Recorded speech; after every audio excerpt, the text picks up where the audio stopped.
You sure this is a good idea, boss? Do as you're told. We will see a new side of Matt Reeves' Gotham in the upcoming Penguin series. It's wild to imagine that this Batman villain is getting his own live-action series, considering there are a lot of other villains who would make for exciting candidates. But then Penguin's depiction in the Batman was fascinating, and different from his past interpretations. Who can forget Danny DeVito's Penguin, with the black liquid coming out of his mouth and the entire team, and how brutal he was? That was some dark stuff. The character did continue in some manner in the Batman the Animated Series, which was heavily inspired by Tim Burton's Batman films. Even though the Penguin only had a few appearances in the animated series, he did ensure his status among the best Gotham villains. Let's take a look at Penguin's arc from the Batman Animated Series. Before we go into our explanation, we have a very small request. If you like our content, please support us by subscribing to our channel. This is a small click for you, but for us it means a lot. Thank you. Let's begin.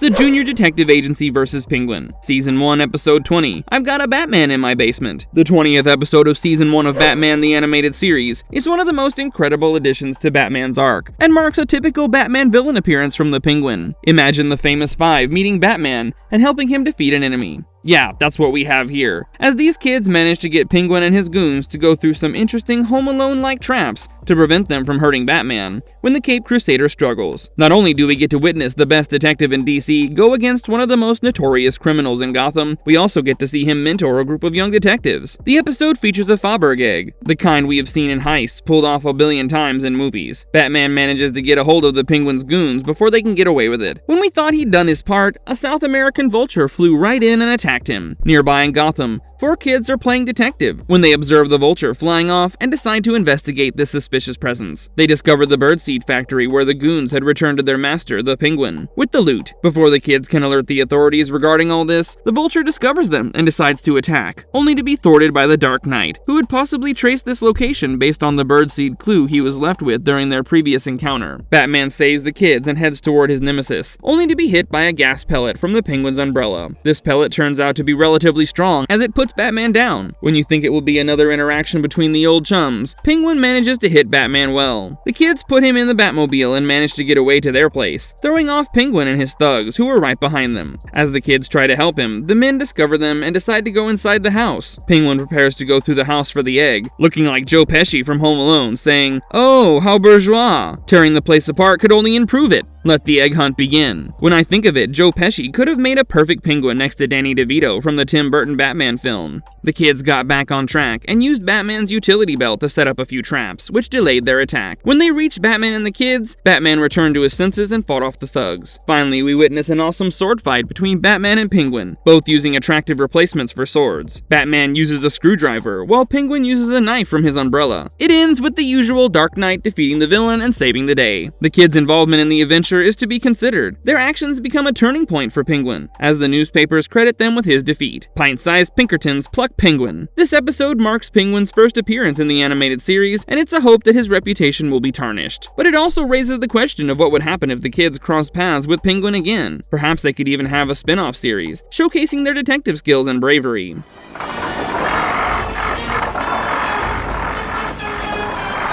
The Stupid Move, Season 1, Episode 29, The Strange Secret of Bruce Wayne. If there's one secret that everyone in Gotham would like to know, then it's Batman's true identity. While some would see the value of the information and keep it a secret, others would pay a high price for it and abuse it as much as possible. The latter group of individuals includes the group of infamous Batman villains, and one of them is Batman himself. Imagine in the previous episode, if Penguin and his thugs managed to find out Batman's identity while unconscious, that would have been game over for the Caped Crusader. Luckily, the kids managed to save him, but this time he'd need smart moves to prevent the secret from getting into the wrong hands. Batman finds that Dr. Hugo Strange is involved in a particular investigation of Judge Vargas. He decides to go as Bruce Wayne to the Yucca Springs Health Resort to investigate, only to be taken in by Dr. Hugo Strange. Strange shows Bruce his latest creation, which involves ridding an individual of their stress by lowering their defenses. As he uses his treatment on Wayne, he manages to uncover the secret of the Dark Knight. Excited by this information, he calls up the Joker but doesn't tell him yet, as he wants money in return. The Joker turns up along with Two-Face and Penguin with suitcases filled with cash in return for the information. But Bruce managed to escape and replace the tape showing his secret with a forged tape showing Hugo Strange, planning to fool the villains and stating he didn't know it. The villains get furious, and before Hugo can explain,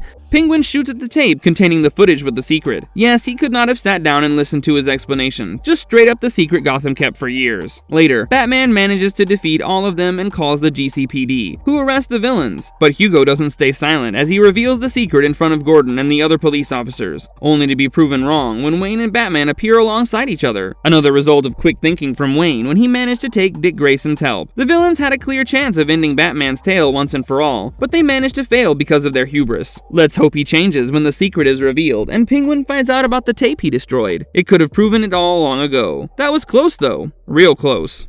A series of unfortunate events in Gotham. Season 1, Episode 35. Almost got him! This episode marks the second time we see most of the Batman villains gather together for something. And yes, it is about Batman. Funnily enough, this time the crowd's larger, considering Poison Ivy and the cough-wink Killer Croc are also in the room. The villains gather around for a game of cards, while talking about how they got close to defeating the Dark Knight at one point. A narrative that acts like an anthology of stories gives us some fascinating tales that start with villains and their master plans, and end with Batman's bravado and badassery. We won't jump into all the stories, but focus on the failed attempt from the Penguin and the funny one from the cough-wink Killer Croc. Dent tells the story of when he managed to get a hold of Batman's utility belt and put him in an interesting Two-Face style trap. But Batman used Two-Face's lucky coin to break out of it. Yeah, it's typical tit-for-tat kind of a story. Next up was the Killer Croc. His short encounter involved the two being at a quarry, and Croc threw a rock at Batman. When the other villains showed their apparent bemusement, he said it was a big rock. Yeah, now that's funny, but we know that the two have had some excellent encounters, so does it mean that Killer Croc is hiding something? Let's wait and see. Penguin follows the disappointing story when he got Batman into his aviary of doom, which had a flock of poisonous hummingbirds flying right at the Caped Crusader. After Batman managed to put down the birds using the sprinkler system, Penguin went to the next move by sending a giant cassowary at him. Yes, Penguin has a thing for birds. As a fan of Batman, you should know that by now. Here's looking at you, DC. Give Colin Farrell a few birds to play with. Batman managed to put down the cassowary by using the beak of the poisonous hummingbird. Then he went for Penguin, who was trying to get away with his umbrella chopper thingy. After this story, the Joker wrote his own story, which included a rather elaborate trap that could have almost killed Batman if it hadn't been for Catwoman, who arrived right at the nick of time. However, the Joker's plan was relatively recent, as he had captured Catwoman and held her to give a relatively dark ending. But before he can proceed, Killer Croc reveals himself to be Batman, and the other people in the club turn out to be the members of the GCPD. Yep, all this time they were sitting with the person they hated the most, and talking about their attempts of killing him. It's about time the Penguin realized that hanging out with the other villains of Gotham hasn't been a good move for him. Cars. Season 1, Episode 48, The Mechanic. Finally, another solo appearance from Penguin. This time, he plays his cards well and manages to play with Batman pretty close. After all, the Caped Crusader didn't go easy on him either. If someone had to describe this episode, it would turn out like a garage war as the two go against each other's cars instead of going directly for each other. During one of their exploits, which involves stealing some art pieces, Batman tries to catch Penguin's henchmen, only for them to escape in Penguin's limousine. But Batman gives them a chase in his Batmobile, only for the limo to take some heavy damage. The Batmobile also suffers from the ordeal, and Batman takes it to his trustworthy mechanic, Earl Cooper, for repairs. Penguin seems to be fond of his car, as the damage hurts him, and he decides to do something about it. Right then, he gets information regarding where the Batmobile might be getting its repairs done, and decides to take revenge on the Batman's car. The goons discover Earl's garage, and Penguin uses Earl's daughter to make him cooperate, while some updates are made to the Batmobile. Batman saved Earl when his doing good put him in danger. After the updates are completed, Batman retrieves the car while Earl tries to tell him secretly that something is wrong. But Batman doesn't figure it out yet. Later, as he drives the Batmobile, Penguin and his goons control it with a remote from their limousines and take it to Gotham Airport. As Batman and Robin try to escape from the car, all their options seem to fail because of the updates made by the goons. Finally, Penguin drives the Batmobile to an explosion that brings him some peace, thinking the two heroes are dead. As Penguin and his goons try to escape, Batman and Robin glide in on the Batglider, which had ejected them from the Batmobile before it exploded, based on the secret information that Earl had given them earlier. At the same time, Penguin's limousine suffers more damage when the driver tries to escape from the duo. Finally, Penguin gets out of the car, but before he can make another move using his trick umbrella, Batman knocks it off his hand. Later, Penguin was put to work at a license plate factory in the Stonegate Penitentiary, and one of the license plates that came across him had the "One Bat for You" written on it. In a fit of rage, Penguin tears the plate in half. The episode seems inspired by when Danny DeVito's Penguin controlled the Batmobile in Batman Returns. Indeed, the Penguin likes to have some fun before he can kill his enemy, as he has a clear chance of finishing Batman once and for all, and still takes his time to play with the Batmobile for a while. Bat vs. Penguin, Season 1, Episode 54, Blind as a Bat. Bruce Wayne doesn't have it easy with all the villains popping up every other day and the variety of chaos that they bring to Gotham. But this time, it seems that Bruce would have to go through some significant trouble, as he has a big disadvantage in this episode. During an event where Wayne Enterprises was showcasing their latest military helicopter, the Raven X-111 has features like stealth mode, cloaking devices, sonar sensor packages, and of course firearms. Penguin pops up. Most of these features are similar to a bat, except the blind aspect, which will pop up soon. Penguin takes over the helicopter, where Bruce decides to jump into action. But things go awry when a blast due to a gas tank injures him and he fails to stop Penguin. Later, when Alfred comes to his rescue, we find that Bruce has gone blind. Leslie Tompkins attends to him, only to find that his retinas have suffered a flash burn, and it will take some time for him to regain his vision. With Penguin on the loose, Gordon turns on the bat signal to no response and turns it off later. Penguin reaches out to him, tells him his demands, and destroys the Gotham Bridge to show that he isn't bluffing. But then, Batman won't be sitting back with his injury, will he? Bruce figures out a helmet based on the equipment from the Raven X-11 to give him sight and decides to go against Penguin and his goons. Using the Batwing, he manages to take down the Raven, but he damages his ship, as Penguin does, and he manages to put it down. This damage also affects his helmet, and its functionality is somewhat reduced. But when the goons show up to fight him, he manages to defeat them with whatever's left of the helmet. Finally, Penguin shows up, and Batman can't see anything now. Things are going against the Caped Crusader, as the Penguin understands that he's blind and attacks him accordingly. But Batman uses his instincts to put up quite a fight against the Penguin and defeat him. Later, Bruce gets his vision back and reads a report regarding the Penguin's imprisonment. Yep, even at a significant disadvantage, the Penguin failed to do anything major to Batman. And now it seems like this guy is far from the Batman Returns Penguin, who made his debut around the same time.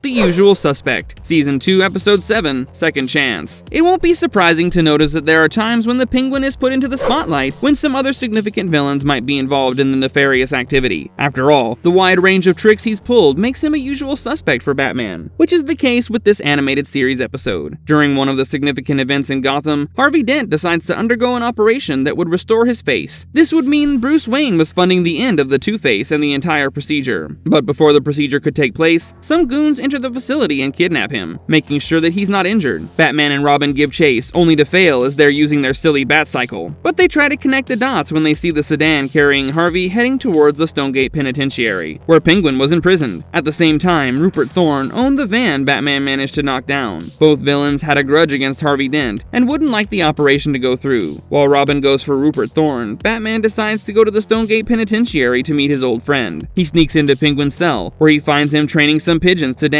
Yes, it seems he wants his birds to salute him, like that pigeon saluted Vladimir Putin. It's a creepy obsession to have. Upon being questioned regarding the entire ordeal, the Penguin reveals that he would never attack a fellow criminal colleague like that. And even if he did, he would do it all by himself. Quite the noble villain after all. However, he does indicate that he likes the plan, and attacks Batman with the flock of birds, as the Caped Crusader goes into the walls of the prison. The Penguin tries to call the prison authorities, but by the time they get there, Batman has managed to get away, to his disappointment. Batman takes advice from many of his villains for the variety of villains and activities that happen across Gotham. And yes, the villain who kidnapped Harvey was none other than Harvey's Two-Face persona, who had taken over. Talk about a significant twist. Now that we're done with some of Penguin's significant appearances in the Batman animated series, let's get into the episodes that only had supporting roles. This is particularly true of the new Batman animated series, where he had cameos next to the main villains in the episodes.